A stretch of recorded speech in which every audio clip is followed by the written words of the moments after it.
Sa nakaraan ang bata noon na niligtas sa isang sundalo tumira sa isang kagubatan, nasanay at tiniis ang hirap noon kasama ang ikalawa niyang mga magulang at mga hayop ng kagubatan.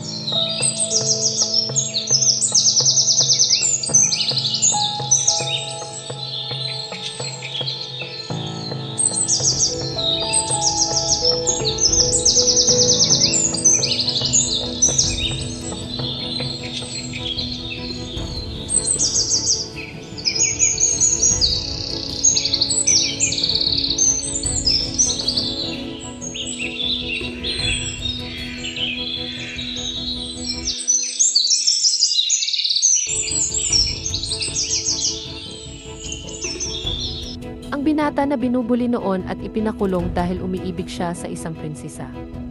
Ngunit isang araw nang siya ay parusahan na, dumating ang mga kawal sa ibang kaharian ng Oryomasya upang palabasin ang binatang bilanggo mula sa kulungan. Laking gulat ng lahat at ng hari na inakala niya na ang sabi niya na anak ng tagapagluto at isang mga ngaso lang na nakatira sa kagubatan. At umiibig sa kanyang anak na prinsesa ay isa pala itong prinsipe na matagal nang hinahanap. Laking pagsisi sa hari sa kanyang ginawa sa prinsipe. Dahil ginawa niya yon kasi noon pa ay itinakda na ang prinsesa na ipakasal sa isang prinsipe sa isang kaharian. At hindi niya pwede ito baguhin ang kasunduang sa dalawang kaharian.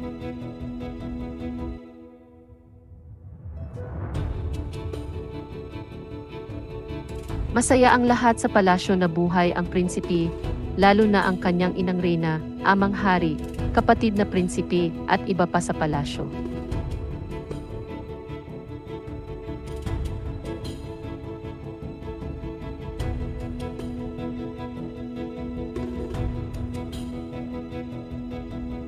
Samantalang ang prinsesa Aleya naman ay laging umiiyak sa kanyang kwarto at hindi kumakain. Si Prinsipe Orion naman ay sinasanay ng ama bilang isang prinsipe ng kanilang kaharian. Dahil siya ang susunod na namumuno sa kanilang kaharian. Samantalang ang kanyang kapatid na si Jarus ay isang prinsipe sa kaharian ng kanyang ina dahil anak siya ni Brunox. Pagkatapos ng malaman ng palasyo na buhay ang prinsipe si Mang Lucas at Aling Maria ay binigyan ng katungkulan sa palasyo. At isa sa tagapag-alaga ng Prinsipe Orion. Sa palasyo naman ng Iglesia ang prinsesa ay pinapahintulutan ito ng hari na mamasyal sa labas kasama ang mga sundalo dahil lagi kinulong ang sarili simula sa nangyari kay Prinsipe Orion na ikinulong at pinagbawalan ang kanilang pagmamahalan. Isang araw na isipan ni Prinsipe Orion na pumunta sa dati niya na tirahan sa kagubatan. Nang malapit na si Prinsipe Orion doon nakita niya sa malayo na mga tao na parang bandido ito at may nakita na parang prinsesa. Masama ang kutob niya at nakita niya nakipaglaban ang mga sundalo ng Iglesia at parang gusto bihagin ang prinsesa. Nagmamadali siyang lumapit at tumulong. Nang malapit na siya nakita niya na si Prinsesa Aleya nga, tinulungan niya ito at pinasakay kaagad sa kanyang kabayo. Dinala niya ito sa ligtas na lugar at nagpapasalamat si Prinsesa Aleya sa kanya na iniligtas niya ito. Ngunit hindi napigilan ng prinsesa na yumakap kay Prinsipe Orion at umiiyak dahil namimiss na niya ito ng sobra. At mahal din ito ni Prinsipe Orion ang prinsesa na si Aleya. Ito ang dahilan kung bakit nakulong si Prinsipe Orion dahil sa kanyang pagmamahal kay Prinsesa Aleya. Dahil ipinagbawal na mahalin ang prinsesa kasi may nakatakda na ito na isang lalaki na ipapakasal sa kanya. Kaya sinabi ni Prinsipe Orion kay Aleya, "Mahal kong prinsesa, ipapakasal ka man ng ibang lalaki, pero hindi ka mawawala sa puso ko magpakailanman, mahal na mahal kita." Napaiyak ng sobra ang prinsesa dahil mahal na mahal nila ang isa't isa. Sabi ng prinsesa na dasal ko sa kalangitan na sana magbabago ang kasunduan na iyon. Niyakap ni Prinsipe Orion si Aleya. Samantalang ang hari ng Iglesia ay pumunta na sa kaharian ng Oryomasya at humingi ng patawad sa nagawa nito sa Prinsipe Orion at kanilang pinag-usapan ang tungkol sa kasunduan na pagpapakasal sa prinsesa kung sino sa kanyang anak ang ipapakasal na prinsipe. At sinagot ito sa Haring Achilos, walang iba, kundi ang lalaking pinakulong mo si Prinsipe Orion siya ang mapapangasawa sa anak mo.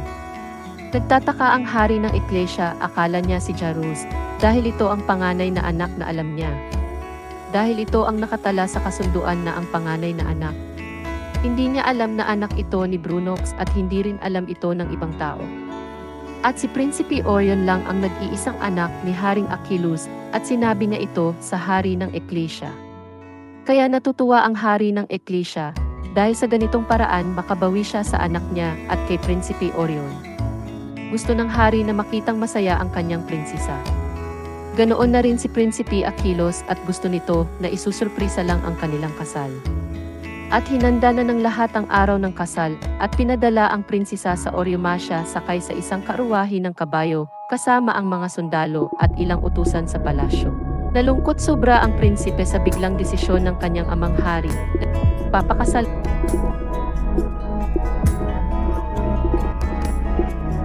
daw siya sa babae na hindi niya kilala. Hindi alam ng prinsipe ang plano ng dalawang hari. Ganoon din na ang prinsesa umiiyak dahil ang kanyang mahal daw ay si Prinsipe Orion lang. At nakarating na ang prinsesa na sakay sa isang karwahe na tinakpan ang mukha ayon sa kaugalian ng kanilang kaharian. Hindi makita ang kanyang paligid. Inumpisahan na ang paggawa ng nakaugalian na ritual ng pagpakasal. Hanggang umabot na sa sinabihan ang prinsipe na buksan ang belo ng prinsesa upang makita niya ang kanyang asawa. Nasorpresa ito at laking gulat ng dalawa at laking tuwa ng prinsipe na si Prinsesa Alea ang kanyang nakikita na naging asawa niya ngayon. Tumutulo ang kanilang luha sa tuwa ni Prinsipe Orion at ng prinsesa. Nang matapos ang seremonya ng kasal dinala ang dalawa sa kanilang bagong titirhan. At doon inilabas ni Prinsesa Alea ang kanyang naramdaman, umiiyak ito ng husto, nag-iyakan ang dalawa. Ngayon masaya na ang lahat sa buong palasyo at ang dalawang kaharian. Masaya na ang bagong kasal. Dito nagwakas ang ating kwento. Thank you so much sa walang sawang pagsubaybay sa ating mga videos. Sa mga bago lang po sa ating channel, please don't forget to subscribe to our channel, then please like and share naman po. Thank you so much for watching this video. Hanggang sa susunod. Have a wonderful day.